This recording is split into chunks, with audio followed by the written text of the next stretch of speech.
আজকের এই ভিডিওটা সেই সমস্ত তরুণ প্রজন্মের জন্য যারা আজ থেকে 5 বা 10 বছর পরে তাদের পরিস্থিতির জন্য কাঁদতে নয় বরং গর্ব করতে চাই। বর্তমান সময়ে প্রত্যেক 10 জনের মধ্যে 7 জন ব্যক্তি পর্ন অ্যাডিক্টেড। এখন বেশিরভাগ স্কুল কলেজ পড়ুয়ারা ফোনের পেছনে 8 থেকে 9 ঘন্টা সময় বরবাদ করে দেয়। মা বাবা প্রত্যেক মাসে কষ্ট করে যে টাকাটা উপার্জন করে ছেলে মেয়েদের পড়াশোনা করায়, তার পরিবর্তে তারা কিছুই রিটার্ন পান না। এখন প্রত্যেকটা ছেলে মেয়ে নিজের ক্যারিয়ার নিয়ে অ্যাক্টিভ থাকুক বা না থাকুক, সোশ্যাল মিডিয়ায় সারাক্ষণ অ্যাক্টিভ থাকে।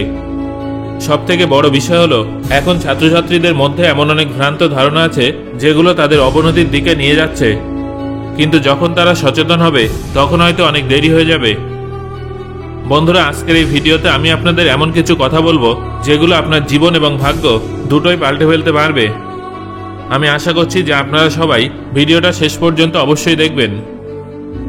বর্তমান সময়ে প্রত্যেক 10 জনের মধ্যে 8 জন ছাত্রছাত্রী ফ্রাস্ট্রেশনে ভুগছে, যার প্রধান কারণ হলো পড়াশোনার অত্যাধিক চাপ, কড়া অভিভাবক এবং খারাপ সঙ্গ।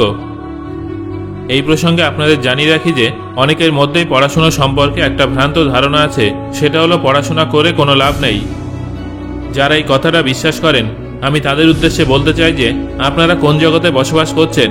চারিদিকে এত বড় বড় বিল্ডিং যেখানে লক্ষ লক্ষ মানুষ বসবাস করছে, বিশাল বিশাল হোটেল যেখানে প্রচুর মানুষ খেতে এবং ঘুরতে যাচ্ছে, সেগুলো কি জিওমেট্রিক ক্যালকুলেশন ছাড়াই সম্ভব হয়ে গেছে? জাদু দ্বারা তৈরি হয়ে গেছে? এই যে আপনার বাড়িতে বিদ্যুৎ পৌঁছে যাচ্ছে, সারা বিশ্বে অর্থের মাধ্যমে কেনাবেচা চলছে, বড় বড় গাড়িগুলোকে ইঞ্জিনিয়ারদের মাধ্যমে প্রডিউস করানো হচ্ছে, এই সব কিছু কি নিজে থেকেই হয়ে যায়?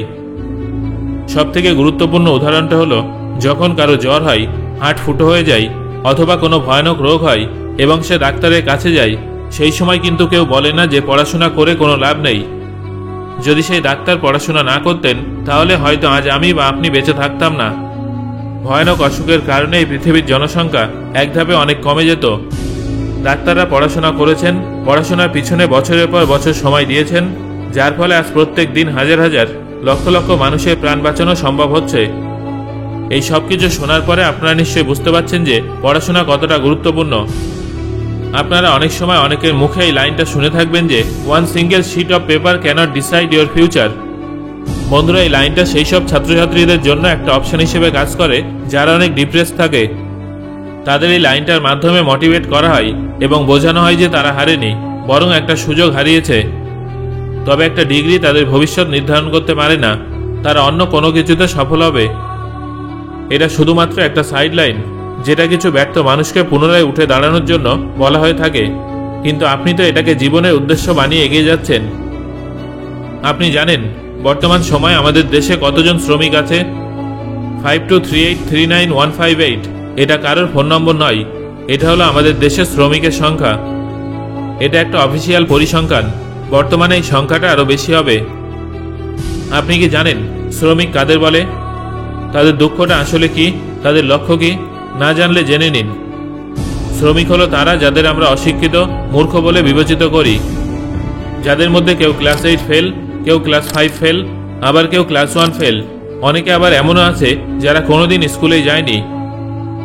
বন্ধুরা, তাদের জীবনে বেঁচে থাকার পথটা কিন্তু একেবারেই সহজ নয়। 12 ঘন্টা রোদে পুড়ে পরিশ্রম করার পর হয়তো তারা 250 টাকা পারিশ্রমিক পায়। তাদের জীবনের উদ্দেশ্য হলো দুবেলা দুমুঠো খাবার জোগাড় করা। বন্ধুরা, এইসব কথা আমি এই জন্য বলছি যাতে আপনারা বুঝতে পারেন যে ভালোভাবে জীবন ধারণ করার জন্য পড়াশোনা কতটা জরুরি। এখন পড়াশোনা না করলে আগামী দিনে চরম পরিশ্রম করার জন্য প্রস্তুত থাকুন।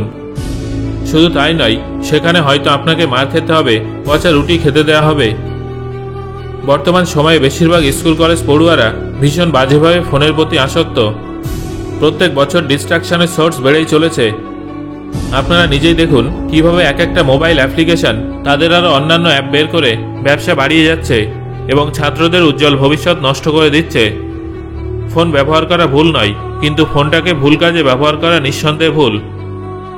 আপনি যদি একজন ছাত্র হয়ে থাকেন তাহলে আপনার ফোনে Instagram, Facebook, free fire, MX player, Netflix এবং বিভিন্ন ওয়েব সিরিজের অ্যাপ রাখা একেবারেই উচিত নয়, বিশেষ করে তাদের জন্য যারা আজ পর্যন্ত কিছু করে দেখায়নি। এগুলো আপনাকে বরবাদ করে দেবে। এতে শুধুমাত্র আপনার সময় নষ্ট হবে, এছাড়া কিছুই হবে না।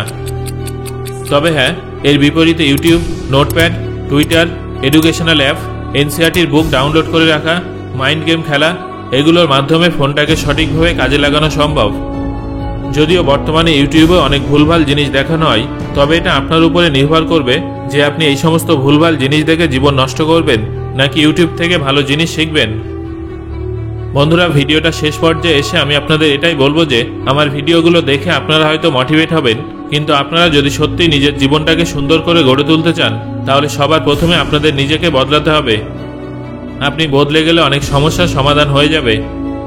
ভালো মানুষদের ভালো কথাগুলো অনুসরণ করার চেষ্টা করুন এবং মনে রাখুন যে আপনার মতো অনেকেই আছে, তাই এগিয়ে থাকার জন্য পরিশ্রম করে যেতে হবে। যখন আপনি লক্ষ্যের পথে এগিয়ে যাবেন তখন হয়তো অনেক বাধা আসবে, ঝড় তুফান আসবে, আপনার ইচ্ছাশক্তি নড়বড়ে হয়ে যাবে, আপনার এগোতে ইচ্ছা করবে না, কিন্তু আপনি ঠিকই পৌঁছে যাবেন। শুধু নিজের উপরে বিশ্বাস রাখুন আর পরিশ্রম করে যান। সো বন্ধুরা, আপনারা সারাদিনে কতক্ষণ মোবাইল ব্যবহার করেন সেটা আমাকে কমেন্ট করে জানান।